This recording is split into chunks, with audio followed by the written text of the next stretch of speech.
मैं डॉक्टर बीना चतुर्वेदी अपने कहानी संग्रह मुक्ति से बेबसी कहानी का वाचन आप लोगों के समक्ष कर रही हूँ। यह एक ऐसी पढ़ी लिखी लड़की की कहानी है जो शादी के बाद ससुराल और मायके के बीच झूलती रही और अपने आप से जूझती रही। बेबसी में एक दिन घर से निकल पड़ी। कहाँ गई, क्या हुआ, कुछ भी पता नहीं। सुनिए कहानी बेबसी। भोर का समय सूर्य देवता ने अपना प्रसार क्षेत्र विस्तृत करना आरंभ कर दिया था। आदित्य बालकनी में आंखें मूंदे बैठे थे।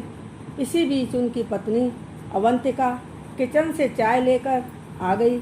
अवंतिका ने चाय की ट्रे मेज पर रखते हुए आदित्य का कंधा थपथपाते हुए पूछा, ऐसे अनमने से क्यों बैठे हो? अभी तो उठे थे, फिर आंख लग गई क्या? क्या बात है, तबीयत ठीक नहीं लग रही क्या? आदित्य ने धीरे से आंखें खोली, अवंतिका की ओर देखा और फिर आंखें बंद कर ली। अवंतिका कप में चाय डालते हुए दबे स्वर में कहने लगी, मुझे मालूम है बेटी का ससुराल से वापस आना आपको खल रहा है। मुझे भी अच्छा नहीं लग रहा, मगर क्या करें, हर बार ऐसा ही होता है। यूँ तो बच्चे घर की रौनक होते हैं, माँ बाप की आंखों में कैसे खटक सकते हैं, मगर मान्या का इस तरह से बार बार अचानक आ जाना हम लोगों को कष्ट ही देता है। समय अपनी रफ्तार से गुजरता जा रहा था, मगर आदित्य की जिंदगी मानो उसी मोड़ पर थम सी गई थी। अपनी आंतरिक वेदना को प्रत्यक्ष रूप से बाहर प्रकट नहीं करने के कारण वह भीतर ही भीतर घुटते जा रहे थे। इस घटना के बाद उनके स्वभाव में काफ़ी नकारात्मक परिवर्तन आ गया था। वह अंदर से पूरी तरह टूट गए थे। उनके स्वभाव में चिड़चिड़ापन बढ़ता जा रहा था। ससुराल के लोगों के द्वारा बेटी मान्या की उपेक्षा से वह स्वयं को अवांछित महसूस करने लगे थे। पति पत्नी दोनों मन ही मन घुट रहे थे, मगर एक दूसरे से अपने मन की बात करके हल्के भी नहीं हो पा रहे थे। अभी भी उनके दिल में उम्मीद की एक धुंधली किरण बाकी थी। वह सोचते कि शायद मान्या के ससुराल वालों को उसकी ज़रूरत महसूस हो और वे उसे अपने साथ ले जाएं। ये उम्मीद भी उनके अंतःकरण की वेदना को कम नहीं कर रही थी। उनके दिल में उद्वेगों का भंवर चल रहा था। उन दिनों की अपेक्षा आज का माहौल अधिक गमगीन था। मान्या का पति आया और 1000 बातें सुनाकर चला गया। आज उसने साफ शब्दों में कह दिया था कि आप लोग अपनी बेटी को अपने घर में ही सजा कर रखिए। मान्या एक कमरे में बैठी सुबक सुबक कर रो रही थी। आज उसकी आंखें अपना संयम खो चुकी थीं।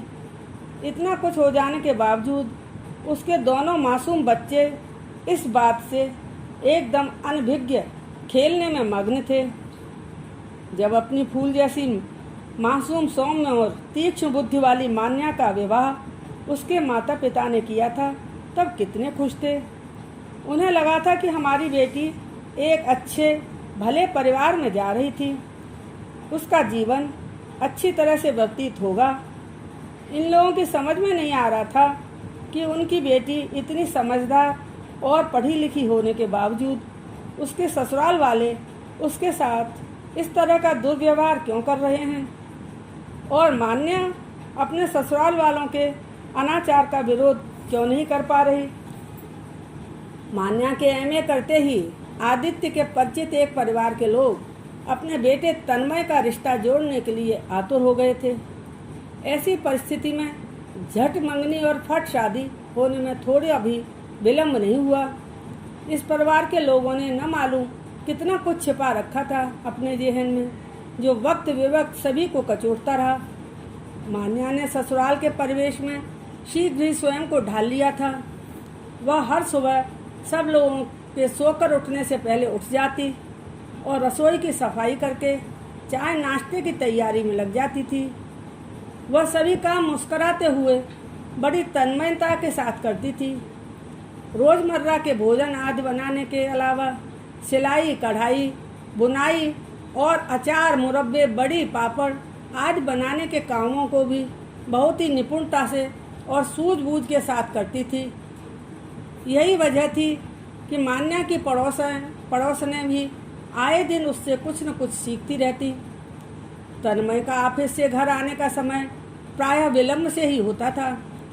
मान्या पतिव्रत स्त्री की तरह देर रात तक भूखी प्यासी बैठी उसका इंतजार करती रहती थी। अनेक तरह से बातें बना बनाकर उसकी सास कहती रहती थी कि यदि तन्मय के पास अपनी गाड़ी, स्कूटर होता तब वह समय से घर आ सकता था। हमारा दुर्भाग्य देखिए कि बहू भी आई तो उसके आने से हमारे भाग्य के दरवाजे नहीं खुल सके। जब भी माँ इस तरह की व्यंग भरी बातें करती तब तन्मय भी सब कुछ चुप रहकर सुनते रहते। विरोध करना तो बहुत दूर की बात थी। इस तरह की बातों के कारण घर का माहौल दिन प्रतिदिन कलहपूर्ण होने लगा। ससुराल के लोगों को मान्या के गुण नहीं दिखाई पड़ते थे। आए दिन गाड़ी का उलाहना देकर घर में कलह होने लगी थी। अब तन्मय का व्यवहार भी मान्या के प्रति इतना खराब हो चुका था कि छोटी छोटी बातों के लिए भी जब तक उसे दुत्कारने लगा था। बेबस मन से मान्या ने पिताजी से स्कूटर की मांग करते हुए अपनी परेशानी बताई। तब आदित्य ने इधर उधर से व्यवस्था करके तन्मय को स्कूटर दिलवा दिया था। मान्या के समक्ष दूसरी बहुओं की तारीफों के पुल बांधने में उसकी सास को बड़ा आनंद आता था। पड़ोस की महिलाओं के बीच बैठकर अपनी बहू को हमेशा कोसती रहती। सासू माँ की बेसिर पैर की बातें सुन सुनकर मान्या को अंतहीन पीड़ा होती थी। उसकी आंखों से झरझर आंसू बहते रहते। वह हमेशा यही सोचती रहती कि न मालूम मेरे कौन से बुरे कर्मों के कारण ईश्वर ने मुझे बेटी बनाकर इस संसार में भेजा। मान्या जब मायके आती घर के सब लोग उससे ससुराल के बारे में पूछते, मगर वह चुप्पी साध लेती थी और दूसरी बातें करने लगती। मान्या का शरीर दिन प्रतिदिन कमज़ोर होता जा रहा था। आंखों के नीचे काले गड्ढे पड़ गए थे। एक दिन मान्या की छोटी बहन आर्या ने उससे कुछ पूछना चाहा। इससे मान्या के मन की व्यथा सामने आई और वह सिसकियां भरते हुए बहुत देर तक रोती रही।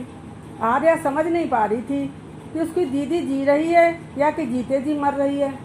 एक दिन आर्या ने मान्या से कहा, दीदी आप मन ही मन में क्यों घुटती रहती हैं? कुछ करती क्यों नहीं? सबकी ऊल जलूल बातें क्यों सुनती रहते हो? आर्या की बात सुनकर मान्या के सब्र का बांध टूट गया। वह कहने लगी, आर्या तू ही बता कि मैं क्या करूं? ससुराल में रहती हूं तो वे लोग मुझे चैन से जीने नहीं देते। वे मुझसे क्या चाहते हैं मैं नहीं समझ पा रही। यहाँ आती हूँ तो पापा पर बोझ बन जाती हूँ। कौन नहीं चाहता कि उसका जीवन चैन से बीते? यदि मैं नौकरी करना चाहूँ तब भी मेरा साथ देने के लिए कोई तैयार नहीं होगा, न तो ससुराल में और न ही यहाँ पिता के घर में। मेरी हालत तो कटी पतंग जैसी हो गई है। मान्या अनवरत रोए जा रही थी। मान्या की बातें सुनकर आर्या अनुत्तरित थी। अपनी दीदी के लिए वह कुछ भी नहीं कर सकती थी।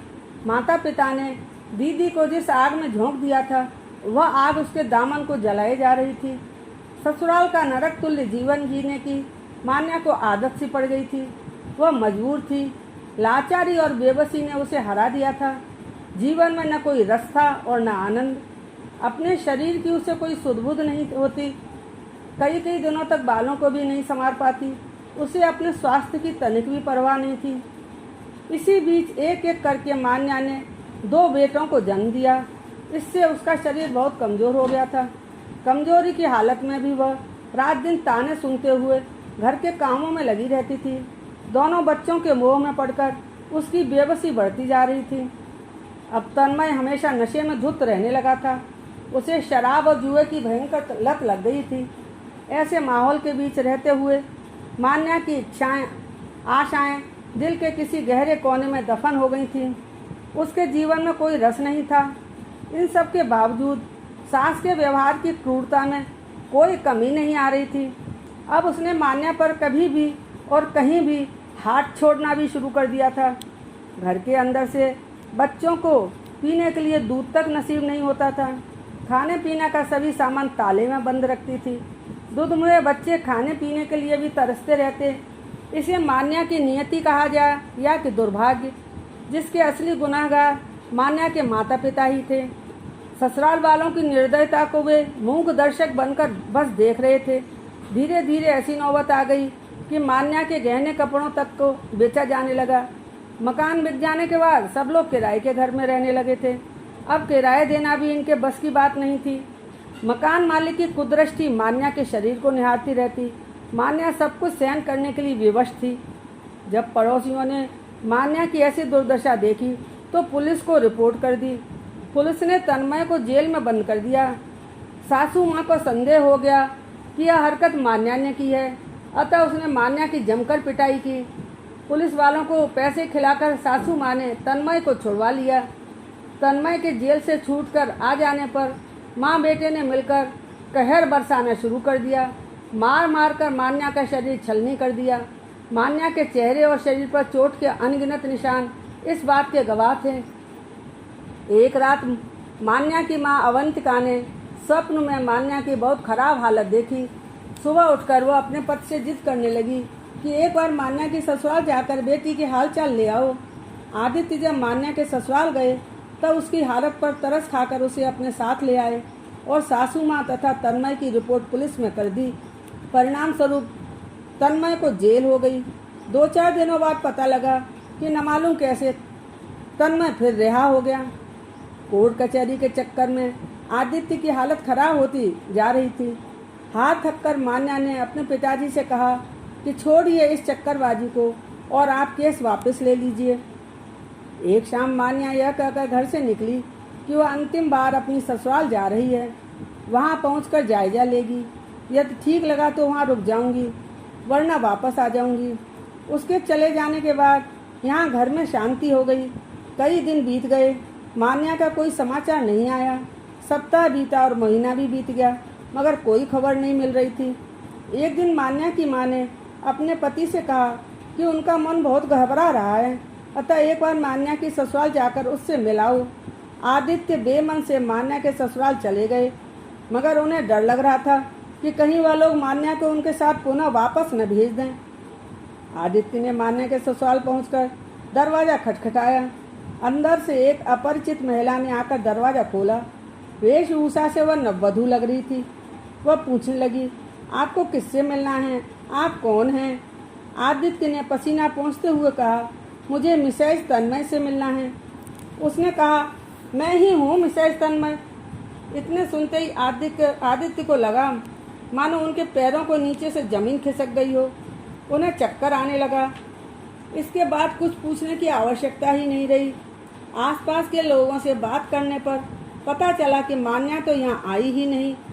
मान्या एक पढ़ी लिखी लड़की थी, मगर ससुराल और मायके के बीच वह झूलती रही, अपने आप से जूझती रही और एक दिन अचानक ही वह घर से निकल पड़ी। उसके साथ क्या हुआ, वह कहाँ गई, सब कुछ अनसुलझा ही रह गया। उसकी यह कैसी बेबसी थी